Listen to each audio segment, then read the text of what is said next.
Hi boys and girls, I hope you enjoyed George's Marvellous Medicine. It was a good story, wasn't it? Now we're just waiting for our poll to be completed to decide which book we are going to read next. But while we're waiting, we thought it would be nice to do some picture books. I've chosen to read to you today The Smartest Giant in Town.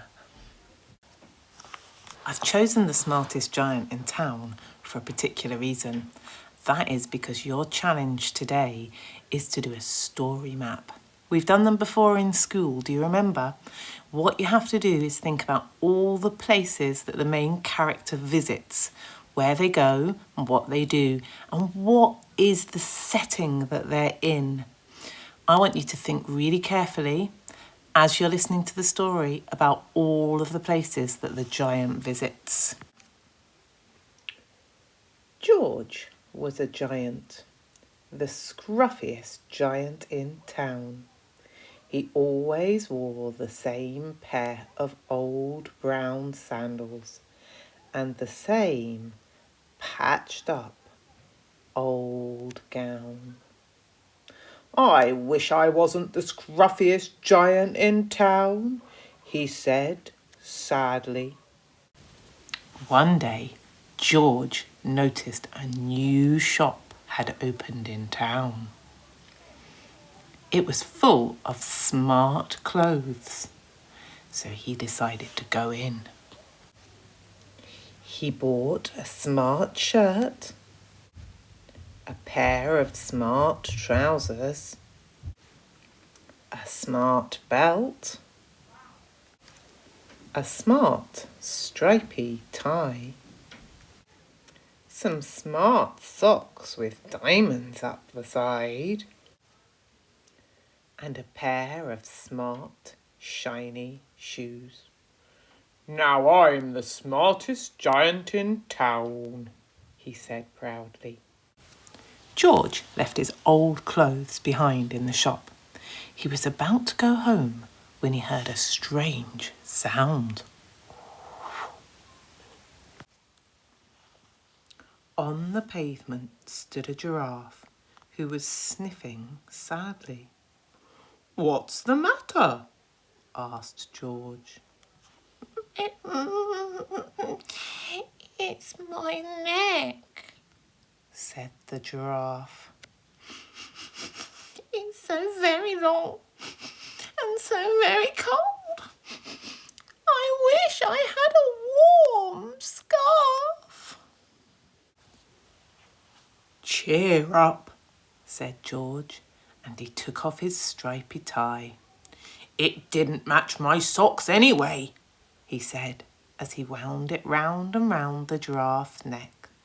It made a wonderful scarf. "Oh, thank you," said the giraffe.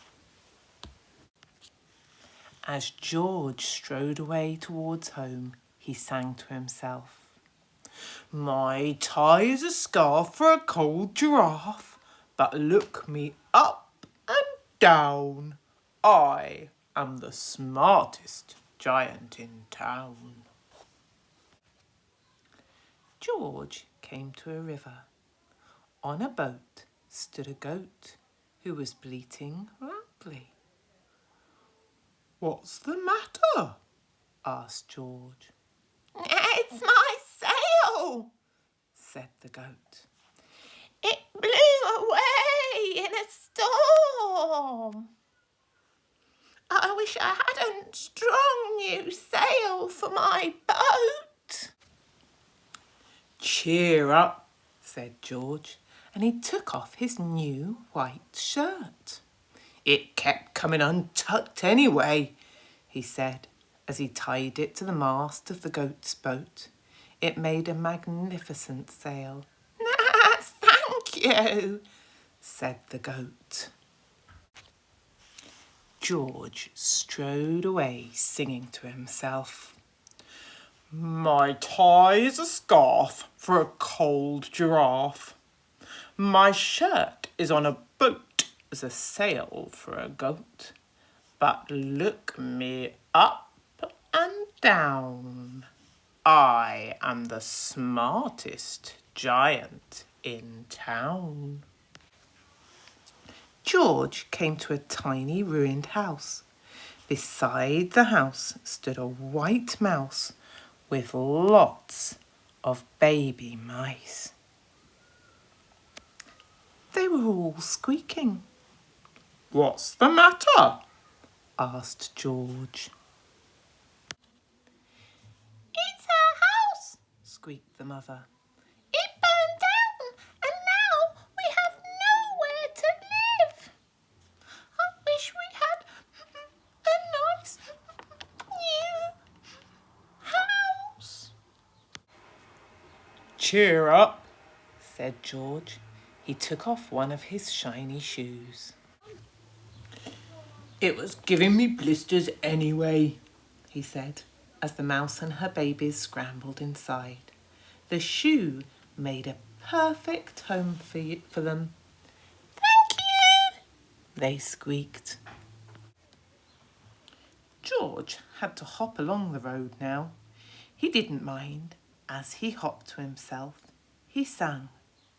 "My tie is a scarf for a cold giraffe. My shirt is on a boat for a sail for a goat. My shoe is a house for a little white mouse. But look me up and down. I'm the smartest giant in town." George came to a campsite. Beside a tent stood a fox who was crying. "What's the matter?" asked George.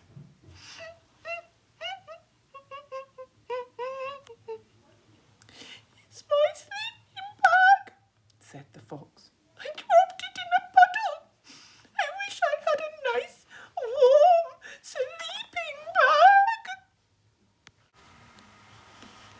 "Cheer up," said George, and he took off one of his socks with diamonds up the sides. "It was tickling my toes anyway," he said, as the fox snuggled into it. It made a very fine sleeping bag. "Thank you," said the fox. George hopped on, singing to himself. "My tie is a scarf for a cold giraffe. My shirt is on a boat for a sail for a goat. My shoe is a house for little white mouse. One of my socks is a bed for a fox. But look me up and down. I am the smartest giant in town." George came to a big, squelchy bog. Beside the bog stood a dog who was howling. "What's the matter?" asked George. "Oh, it's this bog," said the dog. "I need to get across, but I keep getting stuck in the mud. Oh, I wish there was a safe, dry path." "Cheer up," said George, as he took off his nice, smart, new belt. "It was squishing my tummy anyway," he said, as he laid it down over the bog. It made an excellent path. "Oh, thank you," said the dog. The wind started to blow, but George didn't mind. He hopped on and sang to himself. "My tie is a scarf for a cold giraffe. My shirt's on a boat as a sail for a goat. My shoe is a house for a little white mouse. One of my socks is a bed for a fox. My belt helped a dog who was crossing a bog. But my trousers are falling down, and I'm the coldest giant in town." Suddenly, George felt sad and shivery. I'm not at all smart. He stood on one foot and thought. I'll have to go back to the shop and buy some more clothes, he decided. He turned round and hopped all the way back to the shop. But when he got there, it was closed. Oh no, cried George. He sank down onto the doorstep and a tear ran down his nose. He felt as sad as all the animals he'd met on his way home. Then, out of the corner of his eye, he saw a bag with something familiar poking out of the top. George took a closer look. My gown, he yelled. My dear old gown and sandals. George put them on. They felt wonderfully comfortable. Now I'm the cosiest giant in town, he cried, and he danced back home along the road. Outside his front door stood all the animals he had helped. They were carrying an enormous present.